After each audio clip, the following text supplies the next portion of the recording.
ನಮಸ್ಕಾರ ಗೆಳೆಯರೆ. ನಾವಿವತ್ತು ನಮ್ಮ ಸಂವಿಧಾನದ ಭಾಗ 2ರಲ್ಲಿ ಪೌರತ್ವದ ಬಗ್ಗೆ ತಿಳಿಸಿಕೊಡಲಾಗಿದೆ.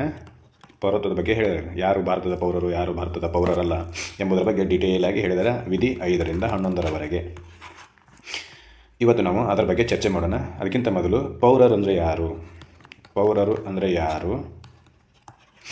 ಪೌರತ್ವ ಅಂದರೆ ಏನು, ಪೌರತ್ವ ಎಂದರೇನು, ಮತ್ತು ಪೌರರಿಗಿರುವ ಹಕ್ಕುಗಳು ಯಾವುವು, ಹಕ್ಕುಗಳೇನು ಮತ್ತು ಕರ್ತವ್ಯಗಳೇನು, ಇದ್ರ ಬಗ್ಗೆ ಸ್ವಲ್ಪ ಡೀಟೇಲ್ ಆಗಿ ನೋಡೋಣ. ಆಮೇಲೆ 5ರಿಂದ 11ನೇ ವಿಧಿಗಳ ಬಗ್ಗೆ ಚರ್ಚೆ ಮಾಡೋಣ. ಮೊದಲಿಗೆ ಪೌರ ಅಂದರೆ ಯಾರು, ನಾಗರಿಕ ಅಂದರೆ ಯಾರು ಅನ್ನೋ ಕ್ವಶನ್ಗೆ ಆನ್ಸರ್ ನೋಡೋಣ.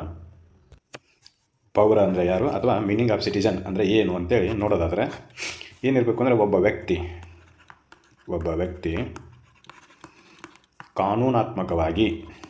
ಕಾನೂನಾತ್ಮಕವಾಗಿ ಒಂದು ನಿರ್ದಿಷ್ಟ ದೇಶದ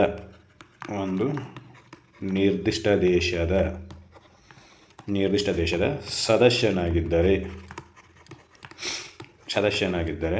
ಅವನನ್ನು ಆ ದೇಶದ ಪೌರ ಅಂತ ಕರೀತಾರೆ. ಯಾವ ದೇಶದ ಸದಸ್ಯ ಆಗಿರ್ತಾನಲ್ಲ ಆ ದೇಶದ ಪೌರ ಅಂತ ಕರೀತಾರೆ.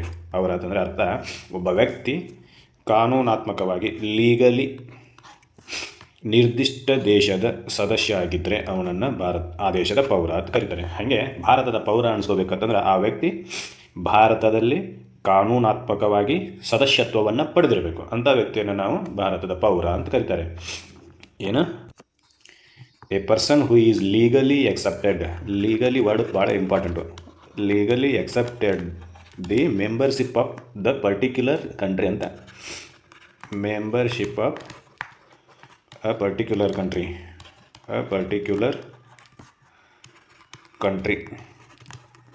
that person is called citizen of that country ಅಂತ. ಲೀಗಲಿ ಎಕ್ಸೆಪ್ಟೆಡ್ ಇರಬೇಕು, ಇಲ್ಲೀಗಲ್ ಇರಬಾರ್ದು. ಲೀಗಲಿ ಎಕ್ಸೆಪ್ಟೆಡ್ ಅಂತಂದರೆ ಹೆಂಗೆ ಅಂತಂದು ಕೇಳ್ಬೋದು ನೀವು. ಒಂದು ದೇಶದ ಸದಸ್ಯತ್ವವನ್ನು ಪಡೆಯಲು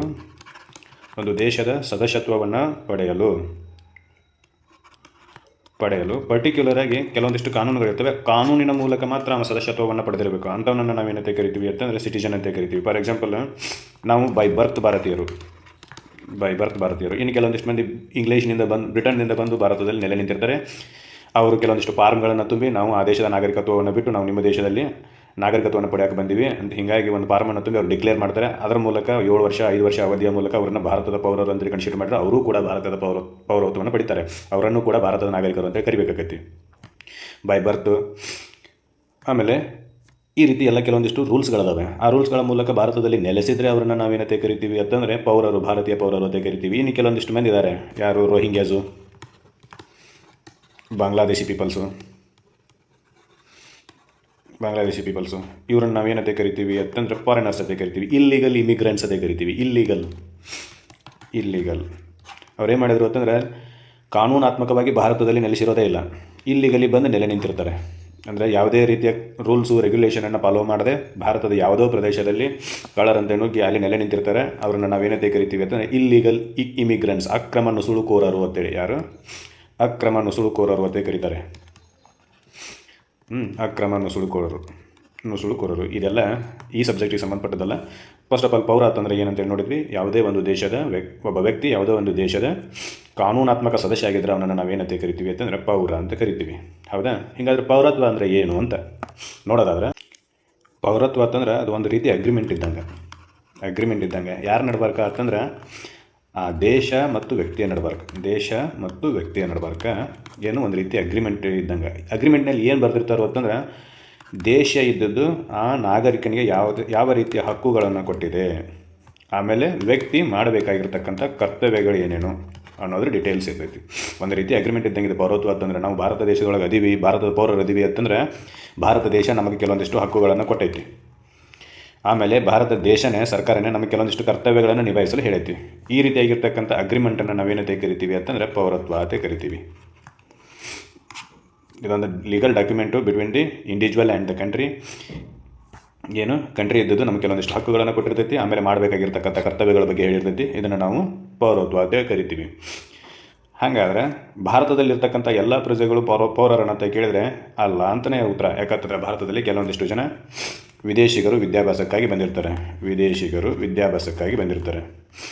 ವೀಸಾದ ಆಧಾರದ ಮೇಲೆ ನಾವು ಕೆಲವೊಂದಿಷ್ಟು ದಿನ ನಿಮ್ಮಲ್ಲಿ ಅಭ್ಯಾಸ ಮಾಡೋಕ್ಕೆ ಬರ್ತಿದ್ದೀವಿ, ಹೀಗಾಗಿ ನಮಗೆ ಅಭ್ಯಾಸಕ್ಕಾಗಿ ಇರುವಷ್ಟು ದಿನ ನಮಗೆ ಪರ್ಮಿಷನನ್ನು ಕೊಡಬೇಕು ಭಾರತದಲ್ಲಿ ನೆಲೆಸಲು ಅಂತೇಳಿ ಕೇಳ್ಕೊಂಡು ಕೆಲವೊಂದಿಷ್ಟು ಜನ ವಿದೇಶಿಗರು ಬಂದಿರ್ತಾರೆ. ಹಾಗೆ ನಮ್ಮ ದೇಶದ ಕೆಲವೊಂದಿಷ್ಟು ಜನ ವಿದೇಶಗಳಿಗೂ ಹೋಗಿರ್ತಾರೆ, ಅವರು ಕೂಡ ವೀಸಾದ ಮೇಲೇ ಅಲ್ಲಿರ್ತಾರೆ. ವೀಸಾ ಅಂದರೆ ಅದೊಂದು ರೀತಿಯ ಕಾನೂನು, ನೀ ಎಷ್ಟು ದಿನ ಇರ್ತಿ, ಆಮೇಲೆ ಏನು ಮಾಡೋಕ್ಕೆ ಬಂದಿರ್ತಿ ಅಂತೇಳಿ ಡಿಕ್ಲೇರ್ ಮಾಡಬೇಕು, ಆ ದೇಶಕ್ಕೆ ತಿಳಿಸಬೇಕು, ಅದನ್ನು ವೀಸಾ ಅಂತೇಳಿ ಕರಿತೀವಿ. ಇದು ನೆನಪಿರಬೇಕಾಗಿತ್ತು. ಹಾಗಾದರೆ ಭಾರತದಲ್ಲಿರ್ತಕ್ಕಂಥ ಎಲ್ಲ ವ್ಯಕ್ತಿಗಳು ಪೌರರಲ್ಲ ಅಂದ್ಬಳಕ ಪೌರರಿಗೂ ಮತ್ತು, ಯಾಕಂದರೆ ಇಲ್ಲಿ ಅಗ್ರಿಮೆಂಟ್ ಪೌರತ್ವ ಅಂದರೆ ಏನಂತ ಹೇಳ್ತೀನಿ ಅಂದರೆ ಹಕ್ಕುಗಳು ಮತ್ತು ಕರ್ತವ್ಯಗಳ ನಡು ಒಂದು ದೇಶ ಹಕ್ಕುಗಳು ಮತ್ತು ಕರ್ತವ್ಯಗಳನ್ನು ಆ ಪೌರರಿಗೆ ಹೇಳಿರ್ತೈತಿ. ಹಾಗಾದರೆ ಪೌರರಿಗಿರ್ತಕ್ಕಂಥ ಹಕ್ಕುಗಳು ಯಾವ್ಯಾವ, ಆಮೇಲೆ ಅಪೌರರಿಗೆ ಸಿಗಲಾರ್ದಂಥ ಹಕ್ಕುಗಳು ಯಾವ್ಯಾವ ಅನ್ನೋದನ್ನು ನೋಡೋದಾದರೆ, ವಿದೇಶಿಗರಿಗೆ ಆರ್ಟಿಕಲ್ 15, 19, 29 ಮತ್ತು 30 ಈ 4 ಆರ್ಟಿಕಲ್ಗಳಲ್ಲಿರ್ತಕ್ಕಂಥ ಹಕ್ಕುಗಳು ಸಿಗುವುದಿಲ್ಲ. ಯಾರಿಗೆ? ಅಪೌರರಿಗೆ ಅಥವಾ ವಿದೇಶಿಗರಿಗೆ. ಆಮೇಲೆ ವಿದೇಶಿಗರಲ್ಲಿ 2 ರೀತಿ ಇದ್ದಾವೆ. ಒಂದು ಫ್ರೆಂಡ್ಲಿ ವಿದೇಶಿಗರು, ಫ್ರೆಂಡ್ಲಿ ಫಾರಿನರ್ಸು, ಆಮೇಲೆ ಎನಿಮಿ ಫಾರಿನರ್ಸು ಅಂತೇಳಿ ಬರ್ತಾರೆ. ಆಮೇಲೆ ಎನಿಮಿ ಫಾರಿನರ್ಸಿಗೆ ಫ್ರೆಂಡ್ಲಿ ಫಾರಿನರ್ಸಿಗೆ ಕೊಟ್ಟಿರ್ತಕ್ಕಂಥ ರೈಟ್ಸನ್ನು ಕೊಡೋಕ್ಕೆ ಬರೋದಿಲ್ಲ, ಮತ್ತೆ ರೆಸ್ಟ್ರಿಕ್ಟೆಡ್ ಮಾಡಿರ್ತಾರೆ. ಈ ರೀತಿಯಾಗಿರ್ತಕ್ಕಂಥ ವ್ಯವಸ್ಥೆ ನಮ್ಮಲ್ಲಿದೆ. ಇರಲೇಬೇಕು. ಒಂದು ದೇಶವನ್ನು ಸಮಗ್ರವಾಗಿ ಕಾಪಾಡ್ಕೊಳ್ಬೇಕಾದ್ರೆ ಈ ಎನಿಮಿ ಫಾರಿನರ್ಸ್ ಮೇಲೇ ಸ್ವಲ್ಪ ಕಣ್ಣಿಡಬೇಕಾಗೈತಿ. ನಮ್ಮಲ್ಲಿನೇ ಕೆಲವೊಂದಿಷ್ಟು ದೇಶದ್ರೋಹಿಗಳು ಇರಬೇಕಾದ್ರೆ ಮತ್ತು ವಿದೇಶಿಗರನ್ನ ಹೆಂಗೆ ಅನ್ಬೋದು, ಅದಕ್ಕೆ ನಾವೇನು ಮಾಡ್ತೀವಿ ಅಂತಂದ್ರೆ ಅವ್ರನ್ನ ಎನಿಮಿ ಫಾರಿನರ್ಸು ಆಮೇಲೆ ಫ್ರೆಂಡ್ಲಿ ಫಾರಿನರ್ಸ್ ಅಂತೇಳಿ ವಿಭಾಗ ಮಾಡ್ತೀವಿ. ಯಾರು? ಅಪೌರರನ್ನು. ಭಾರತೀಯ ಪೌರರನ್ನು ಆ ರೀತಿ ಡಿಫ್ರೆನ್ಷಿಯೇಟ್ ಮಾಡೋಂಗಿಲ್ಲ, ಅವರೆಲ್ಲರೂ ಭಾರತೀಯ ನಾಗರಿಕತ್ವವನ್ನು ಪಡೆದವರೇ ಆಗಿರ್ತಾರೆ. ಆಮೇಲೆ ಭಾರತದ ಪೌರತ್ವವನ್ನು ಪಡೆದಿರ್ತಕ್ಕಂಥ ಎಲ್ಲರಿಗೂ ಆರ್ಟಿಕಲ್ 12ರಿಂದ 35ರವರೆಗೆ ನೀಡಲಾಗಿರ್ತಕ್ಕಂಥ ಹಕ್ಕುಗಳು ದೊರೀತವೆ. ಆದರೆ ಪೌರರಲ್ಲದವರಿಗೆ 15, 19, 29, 30 ಈ 4 ಹಕ್ಕುಗಳು ದೊರೆಯುವುದಿಲ್ಲ. ನೆನಪಿರಬೇಕು. ಆಮೇಲೆ ಭಾರತೀಯ ಪೌರತ್ವವನ್ನು ಪಡೆದ್ರೆ ನಮಗೆ ಏನು ಸೌಲಭ್ಯ ಸೌಕರ್ಯಗಳು ಸಿಗ್ತಾವೆ, ಆ ದೇಶದ ಪೌರತ್ವವನ್ನು ಪಡೆದ್ರೆ ಏನು ಸೌಲಭ್ಯ ಸೌಕರ್ಯಗಳು ಸಿಗ್ತಾವೆ ಅನ್ನೋದು ನೋಡೋದಾದರೆ, ಭಾರತೀಯ ಪೌರತ್ವ ಪಡೆದ ವ್ಯಕ್ತಿಗಳಿಗೆ ಅಥವಾ ಪೌರರಾದವರಿಗೆ ಸಿಗ್ತಕ್ಕಂಥ ಸೌಲಭ್ಯ ಮತ್ತು ಸೌಕರ್ಯಗಳು ಯಾವ್ಯಾವ ಅಂತಂದರೆ, ಒಂದನೇದು ಅವನು ಮತದಾನ ಮಾಡಬಹುದು. ಎರಡನೇದ್ದು ಸಂವಿಧಾನಾತ್ಮಕ ಹುದ್ದೆಗಳಿಗೆ ಪ್ರತಿಸ್ಪರ್ಧೆ ಮಾಡ್ಬೋದು. ಸಂವಿಧಾನಾತ್ಮಕ ಹುದ್ದೆಗಳಿಗೆ ಸ್ಪರ್ಧೆ ಮಾಡ್ಬೋದು. ಯಾವ್ಯಾವು? ರಾಷ್ಟ್ರಪತಿ, ಉಪರಾಷ್ಟ್ರಪತಿ, ಪ್ರಧಾನಮಂತ್ರಿ, ಅಟಾರ್ನಿ ಜನರಲ್, ಹೀಗೆ ಎಲ್ಲ ಸಂವಿಧಾನಾತ್ಮಕ ಹುದ್ದೆಗಳಿಗೂ ಕೂಡ ಅವನು ಸ್ಪರ್ಧೆ ಮಾಡಬಹುದು. ಯಾರು? ಪೌರತ್ವವನ್ನು ಪಡೆದ ವ್ಯಕ್ತಿ. ಪೌರತ್ವವನ್ನು ಪಡೆಯಲಾರದ ವ್ಯಕ್ತಿ ಈ ಯಾವುದೇ ಹುದ್ದೆಗಳಿಗೆ ಜೊತೆಗೆ ಮತದಾನ ಮಾಡುವ ಅಧಿಕಾರ ಇರುವುದಿಲ್ಲ. ಇದಿಷ್ಟು ನೆನಪಿಟ್ಕೋಬೇಕು. ಹಾಗಾದರೆ ಪೌರತ್ವ ಪಡೆದ ವ್ಯಕ್ತಿ ನಿರ್ವಹಿಸಬೇಕಾಗಿರ್ತಕ್ಕಂಥ ಕರ್ತವ್ಯಗಳ ಬಗ್ಗೆ ನೋಡೋದಾದರೆ ಆ ವ್ಯಕ್ತಿ ಟ್ಯಾಕ್ಸ್ ತುಂಬಬೇಕು, ಅವನ ಆದ್ಯ ಕರ್ತವ್ಯ. ಎರಡನೇದು ರಾಷ್ಟ್ರಧ್ವಜ, ರಾಷ್ಟ್ರಗೀತೆ ಮತ್ತು ರಾಷ್ಟ್ರ ಲಾಂಛನಕ್ಕೆ ಗೌರವವನ್ನು ನೀಡೋದನ್ನು ಕಲಿಬೇಕು. ಧ್ವಜಕ್ಕೆ ಗೌರವ, ಗೀತೆಗೆ ಗೌರವ, ಲಾಂಛನಕ್ಕೆ ಗೌರವವನ್ನು ನೀಡೋದನ್ನು ಕೊಡಲೇಬೇಕು. ಆಮೇಲೆ ಅವಶ್ಯಕತೆ ಬಿದ್ದರೆ ದೇಶದ ರಕ್ಷಣೆಗೆ ಸಜ್ಜಾಗಿರಬೇಕು. ಇವು ಫಂಡಮೆಂಟಲ್ ಡ್ಯೂಟೀಸ್. ಇವು ಯಾವ ಭಾರತದ ನಾಗರಿಕತ್ವವನ್ನು ಪಡೆದಲ್ಲ ಅವಂಗೆ ಮಾಡಲೇಬೇಕಾಗಿರ್ತಕ್ಕಂಥ ಕರ್ತವ್ಯಗಳು ಇವಿಷ್ಟು ನೆನಪಿರಬೇಕು. ಇದಿಷ್ಟು ಪೌರತ್ವದ ಇಂಟ್ರೊಡಕ್ಷನ್ ಆಯಿತು. ಇನ್ನು ಮುಂದೆ ವಿಧಿ 5ರಿಂದ 11 ಬಗ್ಗೆ ಮುಂದಿನ ವೀಡಿಯೋದಲ್ಲಿ ನೋಡೋಣ. ಆಮೇಲೆ ಈ ವಿಡಿಯೋದಲ್ಲಿ ನಿಮಗೆ ನೀಡಲಾಗಿರ್ತಕ್ಕಂಥ ಮಾಹಿತಿ ಸ್ಯಾಟಿಸ್ಫ್ಯಾಕ್ಷನ್ ಆಗೈತೆ ಅಂತೇಳಿ ಅಂದ್ಕೊಂಡಿರ್ತೀನಿ. ಹಾಗಾದರೆ ಈ ವಿಡಿಯೋವನ್ನು ನೀವು ಎಲ್ಲರಿಗೂ ಶೇರ್ ಮಾಡಿ ಮತ್ತು ನಮ್ಮ ಚಾನಲನ್ನು ಸಬ್ಸ್ಕ್ರೈಬ್ ಮಾಡಿರಿ. ಧನ್ಯವಾದಗಳು.